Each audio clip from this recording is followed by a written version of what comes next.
Sri Chakra TV நேயர்களுக்கு நமஸ்காரம். இந்த இனிய காலை பொழுதிலே உங்கள் அனைவரையும் சுபதினம் நிகழ்ச்சியில் சந்திப்பதில் மிக்க மகிழ்ச்சி. இன்று 9/4/2024 இந்த நாள் எப்படிங்கிறத பார்க்கலாம் வாங்கோ. இன்றைய தினம் சோபகிருத்து வருடம் பங்குனி மாதம் 27ஆம் தேதி செவ்வாய்க்கிழமை. திதி பார்த்தோம்னா வளர்பிறை பிரதமை திதி இரவு 8:31 வரைக்கும் இருக்கு. அதனைத் தொடர்ந்து வளர்பிறை த்விதியை திதியானது வந்து விடுகிறது. இன்னைக்கு நட்சத்திரம் பார்த்தோம்னா ரேவதி நட்சத்திரம் காலை 7:31 வரை இருக்கிறது. அதனைத் தொடர்ந்து அஸ்வினி நட்சத்திரம் என்பது நாளைய தினம் அதிகாலை 5:05 வரையிலும், அதனைத் தொடர்ந்து பரணி நட்சத்திரம் என்பதும் வந்து விடுகிறது. இந்த நாள் முழுவதுமே ஒரு சித்தயோகம் கூடிய நாளாக அமைந்திருக்கிறது. இது போக பஞ்சாங்கத்திலே வரக்கூடிய யோகம் அப்படின்னு சொல்லி பார்த்தோம்னா இன்னைக்கு வைத்ருதி அப்படிங்கிற ஒரு நாம யோகத்தை கொடுத்துருக்கா. கரணம் பார்த்தோம்னா கிம்ஸ்துக்னம் அப்படிங்கிற ஒரு கரணத்தை கொடுத்துருக்கா. இந்த நாளானது ஒரு சமநோக்கு நாளாக அமைந்திருக்கிறது. இன்னைக்கு என்ன ஸ்பெஷல் அப்படின்னு சொல்லி பார்த்தோம்னா நிறைய ஸ்பெஷல் அப்படிங்கிறது இன்னைக்கு இருக்கு. அதாவது இன்றைய தினம் யுகாதி பண்டிகை அப்படின்னு சொல்லுவா. தெலுங்கு வருட பிறப்பு அப்படிங்கிறதையும் கொடுத்துருக்கா. சைத்ர சுத்த பிரதமை அப்படிங்கிறதையும் பஞ்சாங்கத்தை கொடுத்துருப்பா. அதாவது சாந்திரமான மாதங்களிலே அந்த சைத்திர மாதம் என்று சொல்லப்படக்கூடிய அந்த முதல் மாதத்தினுடைய முதல் நாளாக இந்த நாளானது அமைந்திருக்கிறது. இதுபோக இன்றைய தினம் வசந்த நவராத்திரி ஆரம்பம் அப்படின்னு சொல்லி கொடுத்துருப்பா. ஒரு வருஷத்திலே 4 நவராத்திரி அப்படிங்கிறது உண்டு. அந்த வரிசையில் இன்றைய தினம் வசந்த நவராத்திரியினுடைய ஒரு துவக்க நாளாக இந்த நாளானது அமைந்திருக்கிறது. இதுபோக இன்றைய தினம் பஞ்சாங்கத்தில் வைசிரா அப்படின்னு சொல்லி கொடுத்துருப்பா. வைசிரானா என்னன்னு பார்த்தோம்னா வைத்ருதி ஷார்த்தம் அப்படின்னு சொல்கிறா.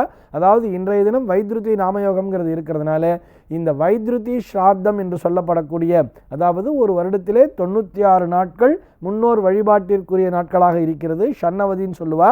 அந்த வரிசையில் இந்த நாளும் ஒரு நாளாக அமைந்திருக்கிறது. இதுபோக இன்றைய தினம் பஞ்சாங்கத்திலே இஷ்டி அப்படிங்கிறதையும் கொடுத்துருப்பா. இந்த இஷ்டிங்கிற வார்த்தையை ஒவ்வொரு பிரதமை திதி நாளன்றும் பார்த்து கொண்டு வருகிறோம். அதிலே இந்த நாள் அப்படிங்கிறது இந்த அமாவாசை கழிந்த, அதாவது தரிச அப்படின்னு சொல்லுவா, தரிச இஷ்டி அப்படின்னு சொல்லுவா. இந்த யாகாதி கிரியைகளை செய்து வருபவர்களுக்கு ஒரு உகந்த நாளாக இந்த நாளானது அமைந்திருக்கிறது. இது போக இன்னைக்கு என்ன ஸ்பெஷல் அப்படின்னு சொல்லி பார்த்தோம்னா இன்றைய தினம் பௌமாஸ்வினி அப்படிங்கிறத கொடுத்துருப்பா. இந்த செவ்வாய்க்கிழமை நாளும் அஸ்வினி நட்சத்திரமும் ஒன்றாக இணைகின்ற இந்த நாள் முழுவதும் வலிமை பெற்ற நாளாக அமைந்திருக்கிறது. அதாவது நம்ம குழந்தைகள் ஏதோ ஒரு மிலிட்ரிக்கு போகணும்னு ஆசைப்படுறா, அல்லது ஒரு காவல்துறையில் பணியாற்றணும்னு ஆசைப்படுறா அப்படின்னு சொன்னால் அவர்கள் இந்த நாளிலே அப்ளை பண்ணும் பொழுது அதற்குரிய அந்த பலன் என்பது ஒரு பாசிட்டிவான ஒரு ரிசல்ட் அப்படிங்கிறதும் கிடைக்கும். இதுபோக இன்றைய தினம் அந்த மைத்ரேய முகூர்த்தம் என்பதும் சம்பவிக்கிறது. இந்த மைத்ரேய முகூர்த்தத்தை பற்றி நேற்றைய தினம் விரிவாக பார்த்திருப்போம். அதாவது கடன் பிரச்சனையால் அவதிப்பட்டு கொண்டு வருபவர்கள் இன்றைய தினம் காலை 7:31 மணிக்கு மேல் 8:05 ஒரு சிறு தொகையாவது அந்த கடனுக்குள்ளாக செலுத்திவிட வேண்டியது. அப்படி செலுத்தும் பொழுது நம்முடைய கடனானது விரைவிலேயே முடிவிற்கு வந்துவிடும். அதற்காக நினைவூட்டுகிறோம். மீண்டும் ஒரு முறை சொல்கிறேன். இன்றைய தினம் காலை 7:31 மணிக்கு மேல் 8:05 இந்த கடன் பிரச்சனையை தீர்க்க விரும்புபவர்கள் அதிலே ஒரு சிறு தொகையாவது செலுத்திவிட வேண்டியது. இதுபோக இன்றைய தினம் பஞ்சாங்கத்திலே ஸ்வேத வராக கல்பாத்தி அப்படிங்கிறதையும் கொடுத்துருப்பார். சென்னையை பொறுத்தவரை இன்றைய தினத்தினுடைய சூரிய உதயம் அப்படின்னு சொல்லி பார்த்தோம்னா காலை 6:03 சூரிய அஸ்தமனம் என்பது மாலை 6:17 சந்திர உதயம் என்பது காலை 6:15 சந்திர அஸ்தமனம் என்பது மாலை 7:03 சம்பவிக்கிறது. ராகு காலம் என்பது சென்னையை பொறுத்தவரை மதியம் 3:14 முதல் 4:45 வரையிலும், யமகண்டம் என்பது காலை 9:06 முதல் 10:38 வரையிலும், குளிகை காலம் என்பது மதியம் 12:10 முதல் 1:42 வரையிலும் சம்பவிக்கிறது. இன்றைய தினத்தினுடைய தினாந்தம் அப்படின்னு எடுத்துட்டோம்னா இரவு 1:38 கொடுத்துருக்கா. இன்னைக்கு சூலம் அப்படின்னு சொல்லி பார்த்தோம்னா வடக்கே சூலம்னு கொடுத்துருப்பா. இந்த சூல தோஷம் என்பது பகல் 10:57 வரை மட்டுமே. அதற்கு முன்னதாக வடக்கு நோக்கி பயணிக்க விரும்புபவர்கள் பால் அறிந்துவிட்டு செல்ல வேண்டியது. சரி, இன்றைய தினத்தினுடைய ஆன்மீக தகவலாக நம்ம என்ன பார்க்க போகிறோம் சொன்னால், ஒரு நேயர் கேள்வி கேட்டிருக்கார். சார் செவ்வாய்க்கிழமை என்பது நல்ல நாள் தானா அப்படிங்கிறது தான் அவருடைய கேள்வியாக அமைந்திருக்கிறது.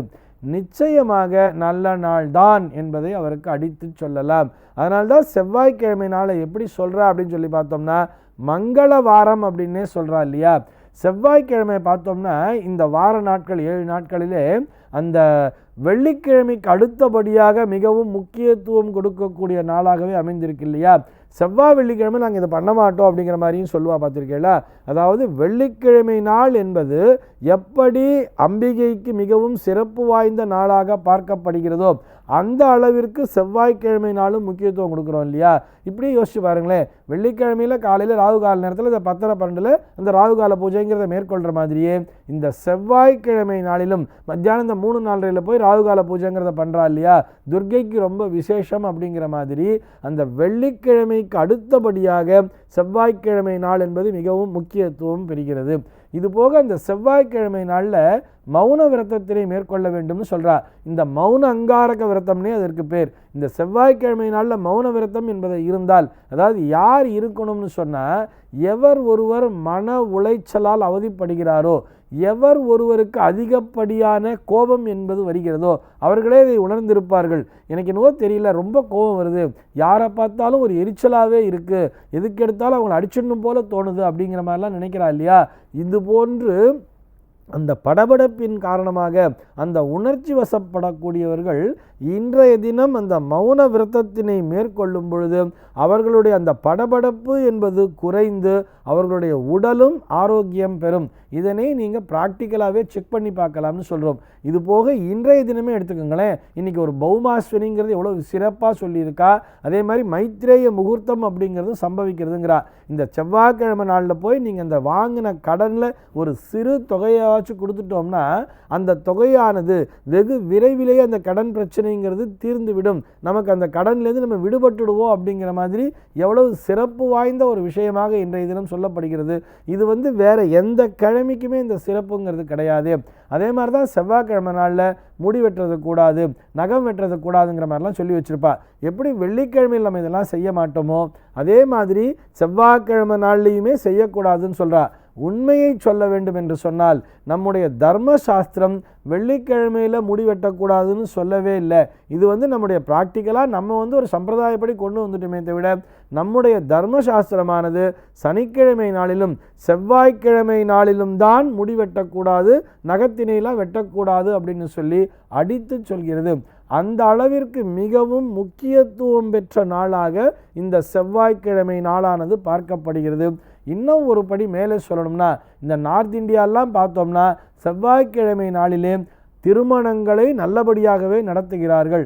நம்ம தான் செவ்வாய்க்கிழமையில் கல்யாணம் பண்ண மாட்டோம்னு சொல்கிறோமே தவிர அவர்களை பொறுத்தவரை இது ஒரு மங்கள வாரம் அப்படிங்கிறதுல ரொம்பவே நம்பிக்கை வச்சிருக்கா. இந்த மங்கள வாரத்திலே இந்த செவ்வாய்க்கிழமை நாளிலே அவர்கள் கிரகப்பிரவேசம் மற்றும் இந்த திருமணம் போன்ற விசேஷங்களையும் அதிகப்படியாகவே செய்து கொண்டிருக்கிறார்கள். ஆக செவ்வாய்க்கிழமை நாள் என்பது ஒரு தீய நாள். இது செவ்வாய்ங்கிறது ஒரு அசுப கிரகம். அதனால் இந்த நாளை நாம் ஒதுக்க வேண்டும் என்கின்ற அவசியமே இல்லை அப்படிங்கிறதுக்காக சொல்லிக்கிறோம். இந்த தகவலோடு இன்றைய தினம் நான் உங்களிடமிருந்து விடைபெற்றுக் கொள்கிறேன். மீண்டும் உங்கள் அனைவரையும் நாளைய தினம் ஒரு சுவாரஸ்யமான தகவலோடு சந்திக்கிறேன்.